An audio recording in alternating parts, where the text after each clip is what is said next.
આ પ્રતિકાત્મક લટકતી લાશ, હા, આ પ્રતિકાત્મક લટકતી લાશ જો તમે તમારા ઘરમાં વાસ્તવલક્ષી લાશ આ રીતે લટકે એવું ન ઈચ્છતા હો તો મારી વાત કાન ખોલીને સાંભળી લેજો.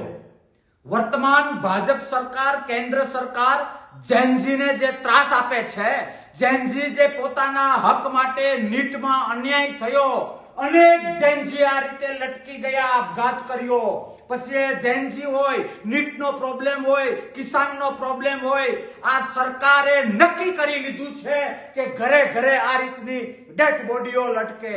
હે મારા ભારતના નાગરિકો, હે દેશ પ્રેમીઓ, હાથ જોડીને વિનંતી કરું છું કે હવે ઘરે બેસીને રીલો જોવાથી કઈ નહીં થાય. લોકશાહીને પ્રેમ કરતા હો, મહાભારતને પ્રેમ કરતા હો તો હવે નીકળી જાઓ. મારા શબ્દો યાદ રાખજો. ભયાનક પરિણામ કરતા ભયાનક પરિણામનો ભય વધુ ખતરનાક હોય છે અને આ ભય ભાજપ ફેલાવી રહી છે.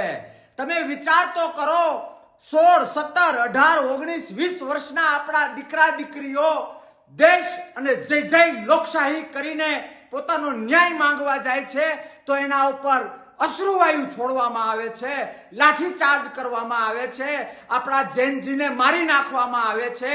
એના અવાજને દબાવવા માટે આ કેન્દ્ર સરકાર, આ ભાજપની સરકાર ન કરવાના બધા જ ધંધા કરે છે, જેમ કે આતંકવાદીઓ હોય. દરેક દેશ પ્રેમી અને લોકશાહી પ્રેમીને મારે વિનંતી કરવી છે કે દેશ સંકટમાં છે, લોકશાહી ભયમાં છે, નીકળવું પડશે. ક્યાં સુધી ભાજપ ભાજપ ભાજપ કરશો? ઘરે ઘરે આ રીતની લાશો લટકશે, ઘરે ઘરે.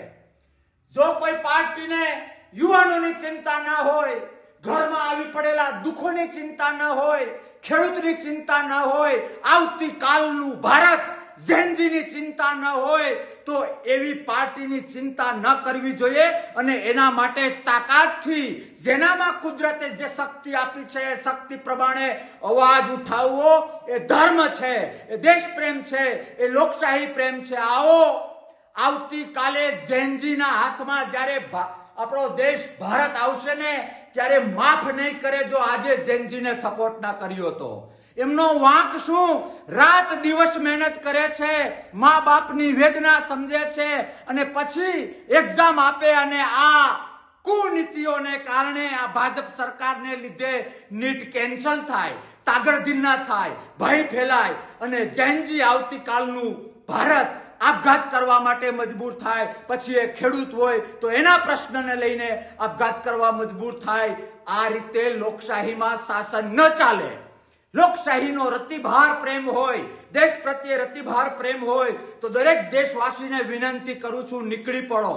આવો અન્યાય સામે લડીએ, લોકશાહીની ચમક માટે લડીએ, લોકશાહીની આવતીકાલ અને જેનજીના આવતા ઉજ્જવળ ભવિષ્ય માટે લડીએ, નહીં કે ઘરે બેસી રહીએ. રિપીટ કરું છું, ઘરે બેસીને રીલો જોવાથી કઈ નહીં થાય, આનંદ લેવાથી કઈ નહીં થાય.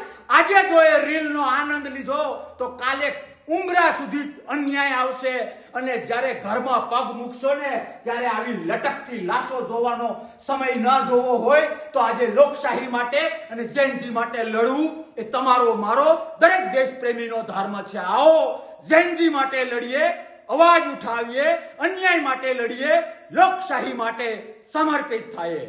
જય જેનજી, જય જેનજી, જય જેનજી.